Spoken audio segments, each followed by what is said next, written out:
What is going on, guys? I'm SceptileMC here, George, the coach of your San Francisco Arcaniners, here bringing you my NPL minor week 1 match against, Magic. I know his name's Magic. I literally just messed that up completely. Give me 1 second here. I feel bad now. It is, FC Popplio. Yep. So I am playing the FC Popplio in the week 1 of the NPL minors.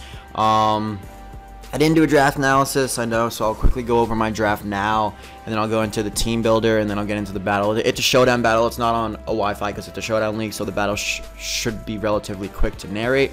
Let me go into my draft real quick. I got Manaphy, Hippowdon, Fortress, Mega Sceptile, Sylveon, Alakazam, Emboar, Galvantula, Cofagrigus, Tauros, and the Braviary. So, immediately, my Manaphy, I love Manaphy, especially with the Z moves. I did make it my Z. I can actually use Z moves in this season because I it's on Showdown, which means I don't have to finish Pokemon Sun and Moon. I still only have a level 10 Rowlet, and I think an Alolan Grimer that's like level 8 or something. But that's all I have in that game still. So nice that I can finally use Z moves. So I did make a Manaphy my Zmon. After that, I decided to go for some more bulk, and I went with Hippowdon because Hippowdon's in general, even on the specially defensive side, it's very good.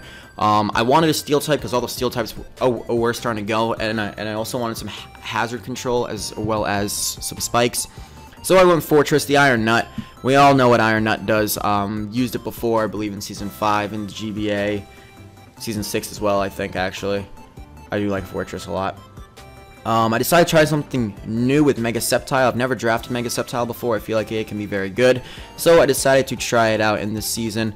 After that, I did want a Fairy type because all the Fairy types were also starting to go, so I decided to draft Sylveon. Very good Fairy type, incredibly good on the especially offensive side and especially defensive side, but also works as a physically defensive mon. And next up, I wanted to add more speed that isn't just Mega Sceptile, so I decided to pick Alakazam, because with Alakazam around still, it has Magic Guard, it can run the Focus Sash in the late game, so it can never get one-hit KO'd. You can also run the Life Orb on it for extreme amounts of power, and yeah. After that, I decided to draft another Pokemon I've never drafted before, is Emboar. Emboar is a really cool Pokemon. It's very powerful. It's very hard to prep for because you just don't have counters to it. It has so much coverage, and it's so powerful that it just takes out everything. So I'm very excited to use that. Then I went with Galvantula because Galvantula works really well on my team because of the sticky webs, as well as the fact that I needed an electric type, and the combination of Galvantula's offensive typing with the grass coverage it has makes it really hard to counter actually without a solid special wall, and on those you just full switch out of. So also very excited to use that mon. Next up, I kind of went with Cofagrigus because I had a couple walls, but I didn't have a lot of walls. And I like Cofagrigus because it does pair well with Emboar in the sense of I could use it on a Trick Room team. I could just bring Cofag, go for Trick Room, maybe try to get a kill, and then go into Emboar and just clean up. So a Cofag is going to be used as kind of an offensive mon as well, which I'm kind of excited for. Next up, I drafted Tauros. Now, Tauros I'm extremely excited for. I love Tauros. I think it's a really cool mon. I've never actually used it in draft before, but I feel like with its coverage, with its strength, its speed, it is going to be very good on this team, and it's going to be able to clean house. Now, I do have a hazard setter in the form of Fortress with the rocks, the spikes, the toxic spikes. So decided that I would want to get a Defiant user, because I already have a spin blocker in the form of Cofag. I might as well bring a Defiant user in the form of Braviary. So I drafted that mon. And without further ado, that's my draft, guys. Let's get right on into the team builder. So he has the Hoopa Unbound, which is his Zmon. That's very scary. The Garchomp, the Shaman, the Crobat, the Rotom W, the Klefki, the Alolan Marowak, the Kabutops, the Venomoth, the Audino, and the Mega Gallade. His team is really fucking good. It's really terrifying, actually.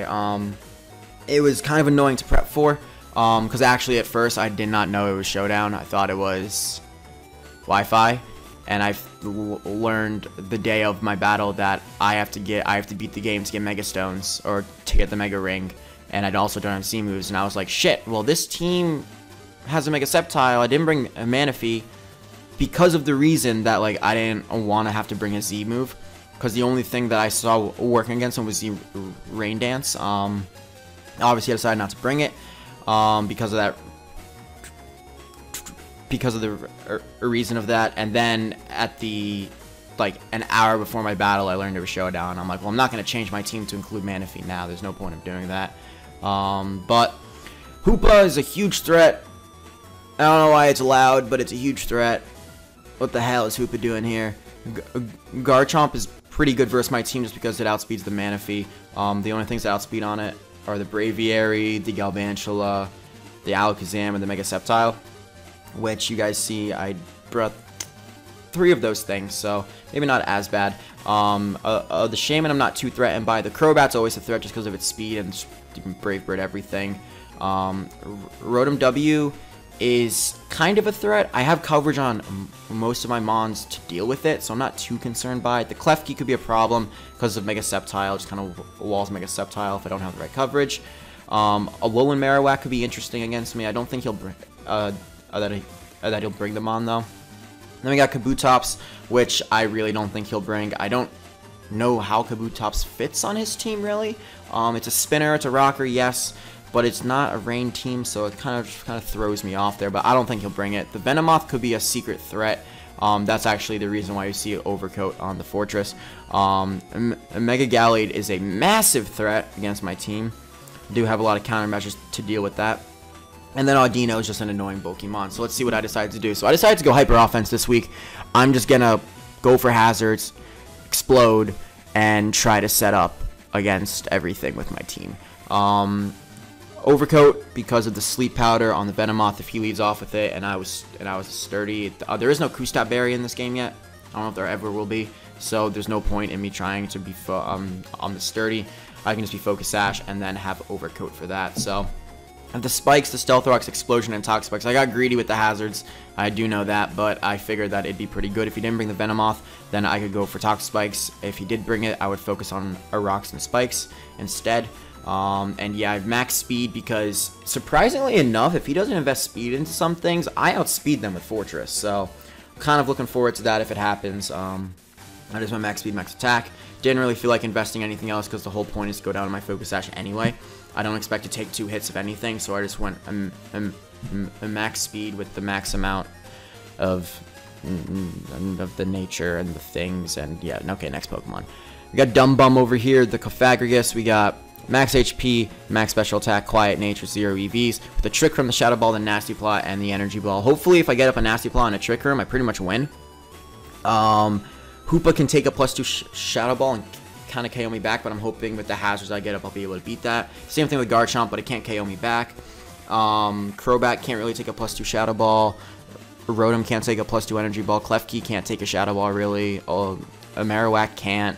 Kabutops definitely can't. Venomoth can't. Audino could, but A Mega Gallade, this thing just comes in a quick Shadow Ball against it. So, kind of looking forward to this thing as well. Kind of hoping it puts in a lot of work. Does it look better shiny?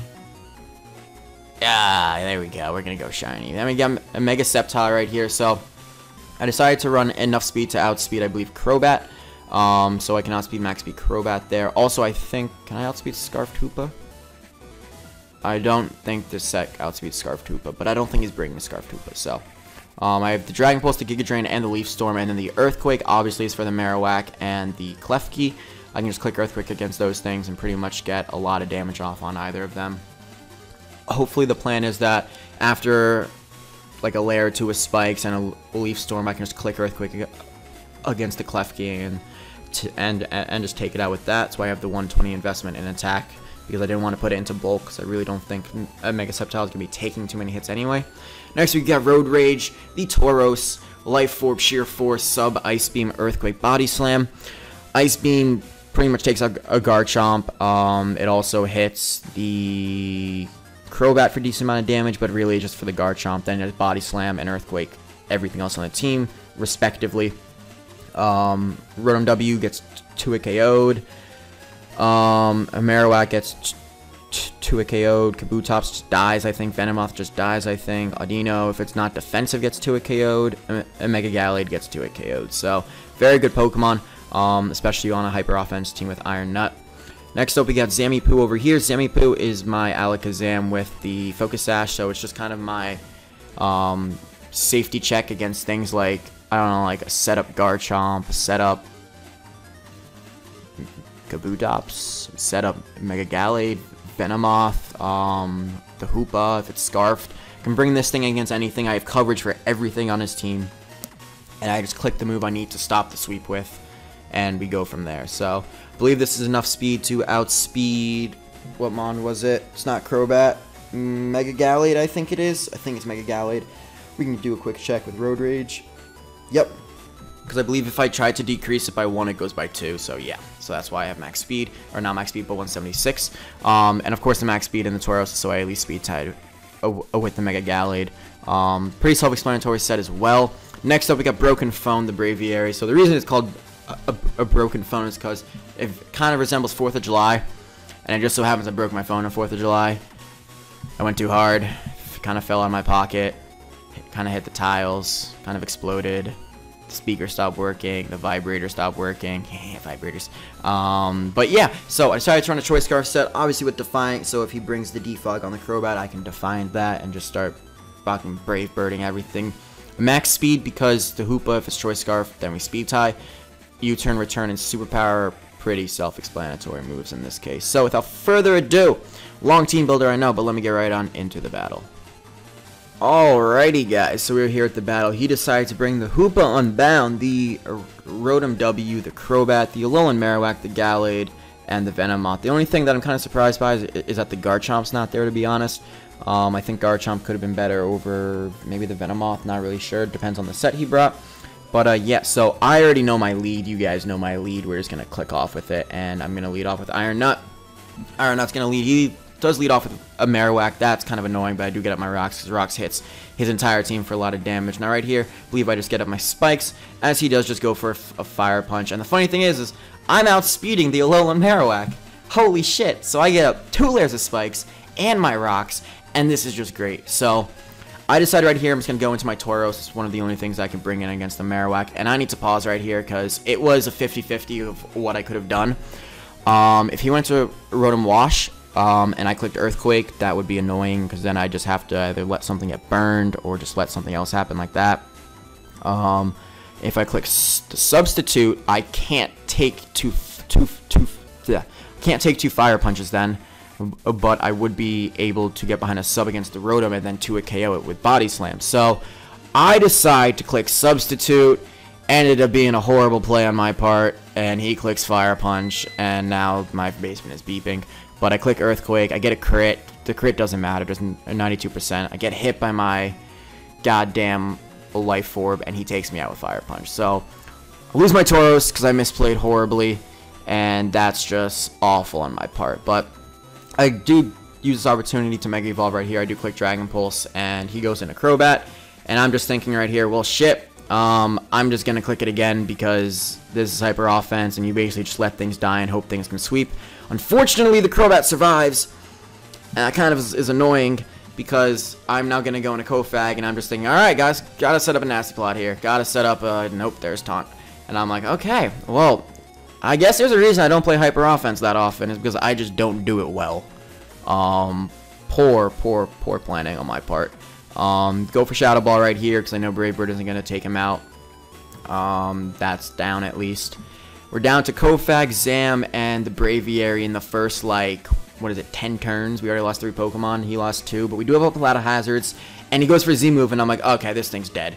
And then his Z Snatch, and he gets +2 speed. And I'm like, what? Wait.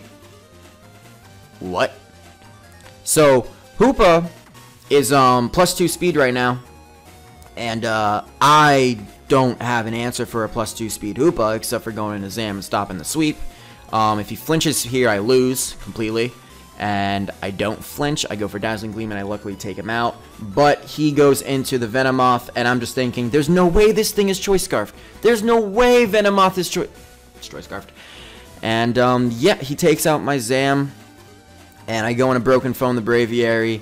And I believe I click Return here. He goes for Sludge Bomb again. Doesn't get the poison, but I do just click Return. And I take out the Venomoth. And now he can go into Rotom or Gallade. Anyone really works. And just take me out. So, it was a good game, Magic. It was, a quick game. I shouldn't have brought Hyper Offense. Poor planning on my... I got completely out-prepped and outplayed here. I'll say that completely. He played extremely well, and he did exactly what he needed to do to win. So, yeah, guys, that's why I said that the battles are going to be quick. It is a showdown replay, so there's nothing I can really do about that. But I don't think it was even on fast. Yeah, no, it was on normal speed. It wasn't on fast speed. So, also, it was a hyper offense battle, so I didn't expect it to last that long. I wonder what would have happened if I had just clicked Earthquake. The whole battle would have been different. George thinks he's an idiot right now, because George is an idiot. Alright, guys, that was going to be the end of the video. If you did enjoy, I'd really appreciate a comment, like, rate, or subscribe. I am SceptileMC or George. I'll catch you guys next time. Peace!